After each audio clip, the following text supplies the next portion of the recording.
Good morning, everyone, and welcome into Wake and Take. It's your boy Jason, and we've got some football to talk about today. And with the season of Scott Fishbowl kicking off with the Podathon going on this weekend, I figured why don't we go ahead and look at the Scott Fishbowl scoring for this year, talk about some strategy, and then run a quick little mock at the end of the show to get our wheels spinning as the drafts for Scott Fishbowl kick off in just a couple weeks. It's fun. It's exciting. Everyone loves it. So go ahead, take out your coffee, sit back, relax, and enjoy the show.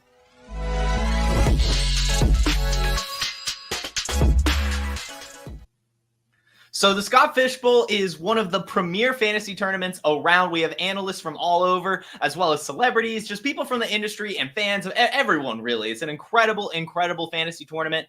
That is for a good cause as well. Fantasy Cares. They raise money for lots of charitable organizations, but especially for Toys at Christmas. So I highly recommend donating to Fantasy Cares and doing some more research into Scott Fishbowl as well. It's an incredible tournament that we should all be supporting. And it also just marks the unofficial start of the fantasy football season as it kicks off in early July and has so many people from the industry talking about it. It's really when fantasy football gets going. So the Fantasy Cares link is in the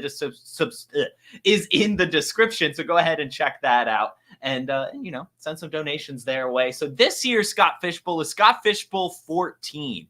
And as is such, every year in the Scott Fishbowl, there's some different wrinkles or some weird kind of setup that is very, very fun and intriguing, but also kind of is unique in the same regard. So this year, it's a 12-team league as usual, and there's a ton of different divisions. You know, the top teams from each of the leagues will go to there's like a tournament at the end for the playoffs and all that stuff. But it's a 12-team league, and this year the rosters are as such. You're gonna have one quarterback, one running back, one wide receiver, one tight end, one super flex. If you're in sleeper, you're going to have one kicker and 5 flex.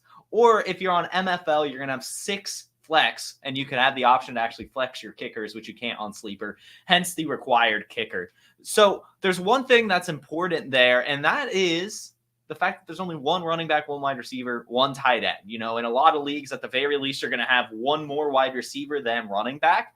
And this year, Scott Fishbowl is not doing that. I believe last year was 2 running backs and 3 wide receivers. So even then, it's very intriguing to me when I look at these roster settings to see that you only need a requirement of one of each position, which really does kind of open the door for lots of different team builds, as for the most part, you're going to want to be focusing on your flex positions for this year's draft. In fact, I'm very, very interested to see how really everything shakes up. We're going to do a mock at the end, but it's going to be kind of against the computer, so it's a quick one. It'll be, mostly accurate, but not, how it will be in the rooms. We'll definitely get that going as well as we get closer to the actual start of Scott Fishbowl. Probably get a 12-team little mock going, but this one will just be against the computers. But either way, for the most part, what we're going to see, of course, is any super flex draft is, quarterbacks being highly valued in the first round. And then we'll sprinkle in the wide receivers and the running backs and the tight ends and such. There are some scoring quirks, though, that I think will, make things vary throughout the rounds. And one thing to note is how scoring is for quarterbacks. So what you're going to see is that rushing quarterbacks are very, very important because that it is 1 point per 50 passing yards. So kind of the standard scoring for most leagues when it comes to passing yards is 1 point per 25 pass yards. But this is 50 pass yards, so it's 0.02 points per yard, meaning if you had 400 pass yards, you would only have 8 points as opposed to 16 points in a regular scoring fantasy league. However, this is offset by the fact that passing touchdowns are worth 6 points. To kind of put that into perspective, a 400-yard, 4-touchdown game is worth 32 points in both the Scott Fishbowl and regular scoring games. It will vary with the amounts of touchdowns, so that 6-point passing touchdown in particular really, really is important for the non-rushing quarterbacks, as if you still have 400 yards but only 2 touchdowns, that's only a 20-point performance, which is not that great. And then especially when you add on the fact that Scott Fishbowl this year and last year even has a 0.25 0.5 carry bonus that really, really elevates the likes of a Josh Allen, a Jalen Hurts, even going as far down as a Jaden Daniels for your mobile quarterbacks, maybe even Daniel Jones if you think that he'll hold out the job for the season. But either way, these Russian quarterbacks are going to have a much higher floor than the pure pocket passing quarterbacks, and I'm sure that that's going to affect the ADP of a lot of quarterbacks. But I also do want to say, with it being 6-point passing touchdowns, some of the pure passing quarterbacks like a CJ Stroud, a Joe Burrow, that can still throw those 3, 4, even 5 passing touchdowns a game are still going to be worth drafting. So coming off the carry bonus, then we should also mention that running backs, quarterbacks, and kickers will have a 0.5 point per reception, as well as 0.5 points per first down. So with a 0.25 carry bonus on top of a points per first down type of bonus, on top of a half PPR for some of these running backs as well, you're going to see that running backs have a pretty high floor as well, especially some of those between the tackle grinders. As it's only a half PPR, you know, the running backs like a Christian McCaffrey, for example, aren't necessarily that much more valuable than some of the non-pass catching running backs. Now, of course, Christian McCaffrey is a poor example there. I understand that he's also carrying the ball a ton and everything, and an incredible athlete. But I'm just saying that, you know, the running backs that are more so known for their PPR prowess are less so going to be valuable for that this year, with only it being a half PPR, and there being just a carry bonus and a 0.5 per first down, because a lot of times that's going to come from the between the tackles grinders. They're going to ask to run it up the middle for like a yard or two, and they'll get those extra points. We saw last year that some of these handcuff running backs actually had a decent floor and they were worth flexing. And with it being the fact that, you know, there's no like multiple wide, like you only need one running back, one wide receiver. Like it really does come down to your flexes. You know, some of those backup running backs are just between the tackles grinders in general are actually going to be worth rostering. Really worth rostering when you look at it, and some of the potential scoring that we'll see. And we'll talk about that when we go through the mock. We kind of sort by points and look at some of the projections. But so running backs, they get the carry bonus, they get the 0.5 per first down bonus, and they get 0.5 PPR. For wide receivers, they actually get full PPR, and they'll still get the 0.5 per first down. So, you know, they're wide receivers. Like, you're going to want them. However, I do want to point out the fact that you only need one, and it's still going to come down to the flex positions. With them getting the extra half PPR, that's, of course, going to help them have a higher floor. But, you know, it'll be kind of interesting to see how it plays out, I think. Obviously, full wide receiver PPR is incredible, and you're still going to want a lot of the high volume wide receivers, but some of the boomer bust guys might be less worthwhile when you look at some, like at least in compared to the other positions. Like normally when it's a full PPR across the board, you can lean into those boomer bust wide receivers. But when you see some of the bonuses coming in for carries for some of the running backs, or the tight end bonuses, which we'll get to in a second, then it kind of makes you, you know, re-question your decision making here. But either way, full PPR for wide receivers, they'll still get the 0.5 per first down. That, of course, makes you want to lean into some of the more slot receiver, lower ADOT guys, just to try to rack up those extra points where possible. Ladd McConkey, JSN, maybe Wan'Dale Robinson even could be very, very intriguing wide receivers this season. So we'll see, right? And of course, like the Cooper Kupps, Devontae Adams, I think those veteran wide receivers who are just the, you know, the clutch guys, I think that they will be very, very valuable and probably outperform their ADP, especially in this format.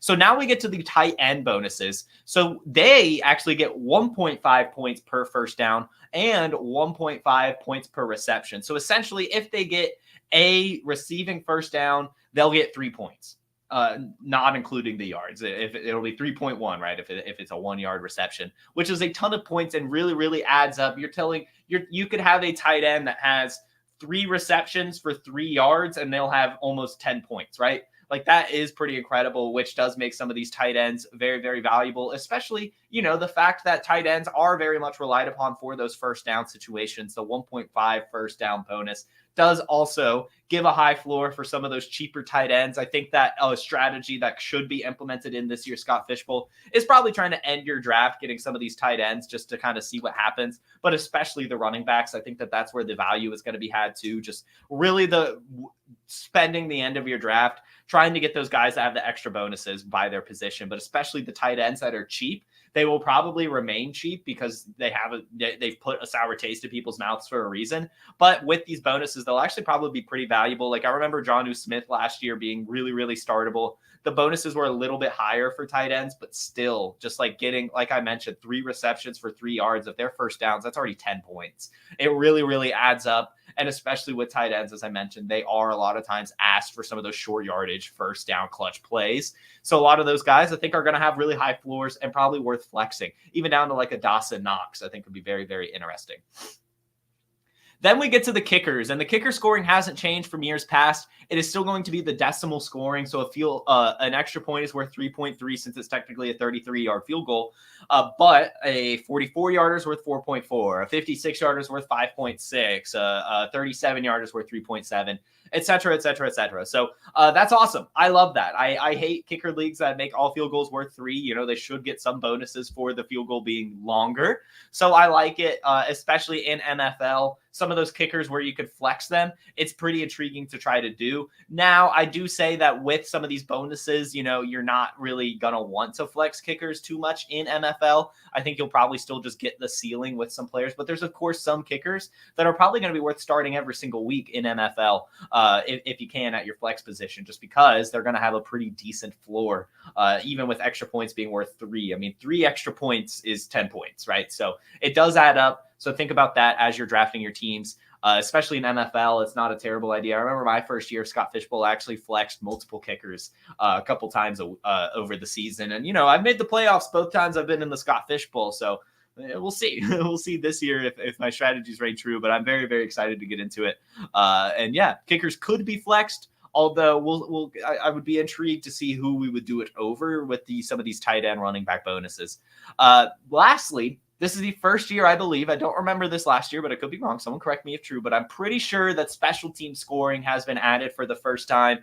You guys know I'm a huge special team scoring fan. I mean, hey, these are yards that count for a team, so they should count for our fantasy teams as well. However, I might argue here that Scott Fishbowl has gone a bit too far on the kickoff return scoring. It really is unique and pretty out there, I would say. So it's 10 points for a return touchdown, so that's already, you know, more than 6. But then also it's 1 point per 5 return yards, 0.2 points per yard. So normally, of course, it's 1 point per 10 yards for all the other yards, except for passing where it's 50. This is 1 point per 5 return yards. So you basically, you know, doubled your production for anyone that especially is just a returner, which is, I mean, that will really add up, especially if this year's kickoff return rules do affect the ability for players to actually get some yardage off of this on a consistent basis. I think that special team scoring this year is going to put a huge wrinkle in a lot of draft strategies, but we'll get to that in a second, as it might not be worth selling the farm, if you will, to get some of these kick returners that we know are kick returners, as we'll talk about in a second. So those are some of the scoring quirks, as well as how my head has wrapped around some of those things. But just to be a little bit clearer, here's some of my advice in general when I've gone through this scoring and everything, and some from my couple years experience and everything. So of course, you're going to want to highly value these rushing quarterbacks, as mentioned before, with them getting a carry bonus and passing yards being kind of devalued in this league. Rushing quarterbacks become so much more important. So just if you're like faced with a Jaden Daniels versus a Caleb Williams, you know, you're going to go Jaden Daniels. If you're faced honestly with a Jaden Daniels or like a maybe even as high as like a Joe Burrow, maybe you might just have to go Jaden Daniels, because 0.25 per carry really does add up, especially when there is a devaluation of passing yards. So I would just really be cognizant of highly valuing your rushing quarterbacks for this year's Scott Fishbowl. In fact, I'm very intrigued to see how it affects some of the people drafting at the back, you know, of the first round. See if, you know, it might be worth just actually going to get like a running back maybe over some of the pocket passing quarterbacks, because I'm sure all of the rushing ones are going to be taken. My next bit of advice I've already mentioned as well, and that is just going to be hyper valuing your flex. So with it only being one running back, one wide receiver, one tight end, right? You are able to really build your team however you want, really. At the end of the day, you could have 2 wide receivers, 2 running backs, and 7 tight ends for all I care. Like, that would be fine, because you're able to flex everyone. And so I just want to say value those players, and especially lean into those premiums with your running backs and your tight ends. Take the end of the round of the draft dart throws on those positions as opposed to some of the wide receivers, because yes, some of those wide receivers will hit, but they only have PPR bonuses, which the tight ends and the running backs have as well. So it's going to, like, you're literally going to have a Puka Nacua type situation for a late round wide receiver to really, really be worth it, especially since you only need one of them. You really, really only need to draft one really good wide receiver to be completely frank. Like, you could probably have a Jamar Chase, Jamison Williams team, right? Like wait that long to get your second wide receiver. Like, that's where I'm kind of at when I see that you only need one. I can't really picture a scenario where I'm trying to fill my team with those. I'm more so trying to lean into those bonuses for the tight ends and the running backs, and especially the rushing quarterbacks, but of course you can't flex those. The next bit of advice I'm going to have, of course, as mentioned, was the return specialists. They're going to be very, very valuable. However, I do want to urge caution on trying to predict who the kick returners will be. Yes, a lot of the ones from last year are probably still going to be the main kick punt returners for teams. However, we are hearing NFL teams really, really think about what they're going to be doing. And with them being a different change, right? Like, it might not be, the regular elusive player that's back there. We've heard some reports that it could be Justin Fields. We've heard jokes that it could be Derrick Henry for the Ravens, right? Where they just want a big person back there. Chiefs doing maybe Louis Rees-Sam, it may be other people, right? Like, it is really varying, and it could change like the snap of a finger. And so I don't know if I really want to overvalue, say, a Charlie Jones. Like, yeah, he could be the kick returner, but I don't know for sure. Like, the Bengals really could do something else. So, I mean, obviously, if they're there at their regular ADP, go ahead and take the swing and maybe a small reach. But I wouldn't, go too far as to say, I know that this player, like Braxton Berrios, for example, is going to be the Dolphins kick returner again. That might not be the case. With there being a little bit of a protection, maybe they're like, screw it, we'll risk Tyreek Hill. So I would just say, don't overvalue it when you're drafting. Save your fab. Wait for week 1. That's what your fab should be used for, week 1. See who the kick returners are. We're going to have a sample size. We're going to have all 32 teams come out there, and we'll know which ones were good. Maybe we'll have some change their strategy for week 2. And I'm sure, obviously, preseason, of course, is going to lean into this as well. So you're probably going to want to put some pickups in between that as well. But either way, I think there are probably only a few, like maybe just Rashid Shaheed, for example, that like we know is probably still going to be the kick returner for the Saints based on how good he's been. But, the others, like, I don't know. It really, really could change. So I am not comfortable enough, overdrafting someone for their return potential, to be completely honest in this. Maybe, like Anthony Gold, I think could be a fun pick, as we know he's basically picked for special teams. Like they've kind of, played their hand, the Colts have, but none of the other teams really have. So I'm just urging caution there. And then again, when it comes to flexing kickers, I think it'll be okay in MFL for like maybe one. But I do think that the tight end running back bonuses are probably going to give those positions in particular a higher floor. So I would just probably not flex kickers too much in MFL, maybe just one to be safe. But I don't think, like years past, you really could get away with 2-3 kickers in your flex and just see what happened because there wasn't as much bonuses for some of these other positions. But now, while they have a decently high floor, they still don't have that high of a ceiling when it really comes down to it, unless they have like 5 field goals in the game or whatever. So yes, there are certain kickers that you're going to want to play every single week in MFL, and especially sleeper since you have to. But for the most part, you're probably not going to find yourself flexing 2 or 3 unless you're really, really in some dire straits. So that is kind of it when I've really leaned into some of these rules and stuff. Let's go ahead and I've set up a mock on Sleeper. It's just going to be me versus the computer. So hopefully it's quick. So I'm going to go ahead and share my screen for that. And I should probably pick my draft slot as well. So the one thing to know, obviously, I know this. I understand that drafting against the computer makes the results less valid. But I also think that it shows enough. And especially since we're still a couple weeks removed from the draft actually happening, it's just good to go ahead and get our minds kind of thinking about what this might look like, even if it is only like 75% true.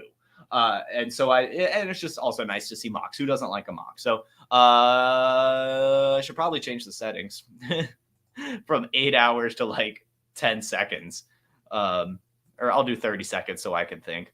Could you imagine if I just 10 seconds and I just can't, I mean, I could probably pick in 10 seconds, but either way. Do I get to pick my slot? That's what I want. I'm picking from the 12 hole. I do want to start the draft. Okay, whatever. So I'm picking from the 10, but I am picking from the 12 hole in the Scott Fishbowl itself. So this is already, as we could see, like this is not going to be the case. These quarterbacks are going to be picked much higher than this. But I will, of course, take the gift of Anthony Richardson into my lap with that. And then I'm just going to take Kyler Murray again. This is not how the Scott Fishbowl is going to look at all. I would say definitely expect this first round to be almost entirely quarterback with maybe a couple wrinkles thrown in. But there are way too many quarterbacks still available here in the third round even.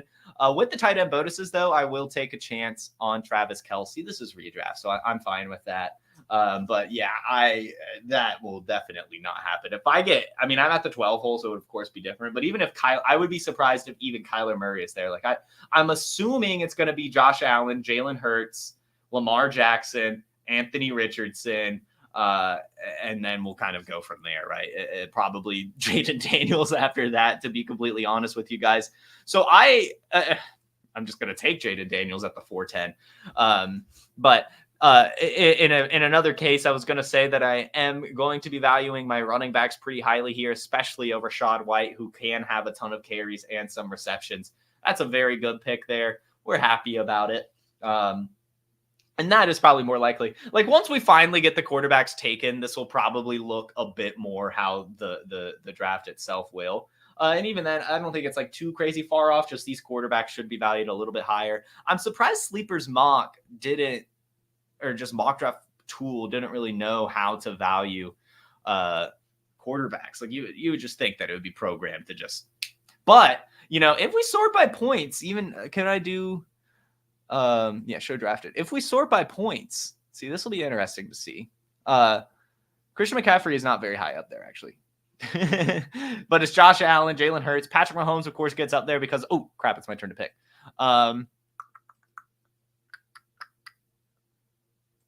Oops. Oh, I have it sorted by points. So anyway, I probably, I think that that's a fine pick. Aaron Jones is a player that should get a ton of carries and receptions, right? I'm assuming he's going to be the bell cow for the Vikings. So a fine pick here. I shall be up soon.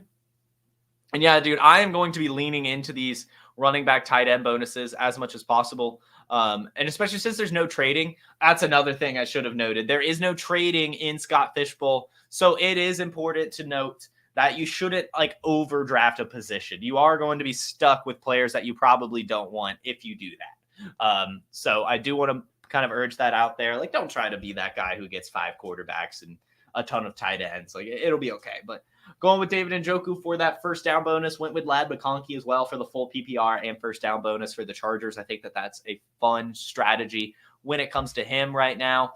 I'm up again, and we'll go with just another receiving type back with Tyjae Spears, with it being PPR and carry bonuses. That should be nice.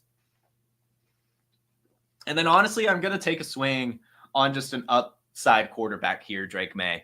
If a quarterback is still available this late, I don't mind going for a fourth, especially if it's one like a Drake May where you don't expect them to start, but if they do, it'll just, be towards the end of the season because they've, tapped into this massive ceiling.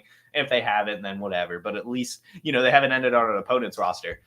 So we'll see. But the next pick for me is going to be interesting. As I think that the ADPs are a little off here, so I'm going to look at running back, and I'm going to take a swing on Jalen Wright. Actually, he's just a stud. He's a stud, and I'm done with quarterback for this team build. And we can, I guess, go ahead. You know what? I'm going to go higher up. We'll take a swing on a Kendre Miller. I think that the running backs should just be overdrafted in this format, if you will, like overdrafted. In fact, Kendre Miller probably going to end up being a bell cow at some point with Alvin Kamara's age. So I think that that's a fun pick. Him, Marshawn Lloyd, Jalen Wright, really any of those, just backup running backs in general. This will be when I take Kamani Vidal, even though it's not an ADP type pick, that it's just where you should pick a player of his caliber, unless he's been picked. He was picked. Dang it. So it is good on ADP, I guess. Troy Franklin, I'll just go ahead and pick. I like him a lot this year. again, I think that Bo Nix is probably going to lock on to him. Then we'll go with Roman Wilson. This is where I'm going to try to value some of those guys that I think could operate closer to the line of scrimmage, maybe capitalize on some of those first down bonuses.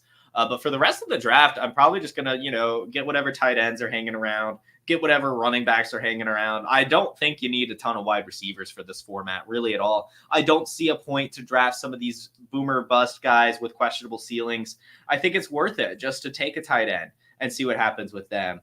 Although there's not some great tight ends here. I'll take a Jatavian Sanders. And then at running back, I think I'm going to get a Dylan Laub here. See what happens, right? See what happens. Yeah. So everyone's getting their kickers now. We've got the kicker run programmed into Sleeper. So I've missed out on a kicker, it looks like, but that's fine. I will say that my strategy when it comes to kicker is just let everyone else get kicker. You can probably pick one up. There are more than 12 kickers in this league. Don't waste a roster spot before the season on a kicker. Find out someone later and make them your kicker. I like Michael Wilson a lot. Then it'll kind of be fun to go with my Kyler Murray. But again, I don't want to get too many wide receivers here. I really think that the money is made with running back. Now, I will say that Sleeper doesn't kind of show first down bonuses. Like, it's hard to project those. So they're not really factored into some of these projections. And that's fine. I like Mike Gesicki a lot this year. We talked about it a couple episodes ago. I am probably just going to tap tight end on the way out of this draft. That is probably just where I'm going to be at. It's a really good bonus. And again, with it being the fact that you don't necessarily need a certain amount of any position, why not go for the ones with the higher bonuses, especially when it gets into these muddy rounds where it's like, oh, do I really want like Odell Beckham or Jelani Woods? Yes, just give me Jelani Woods. Give me Colby Parkinson for all I care.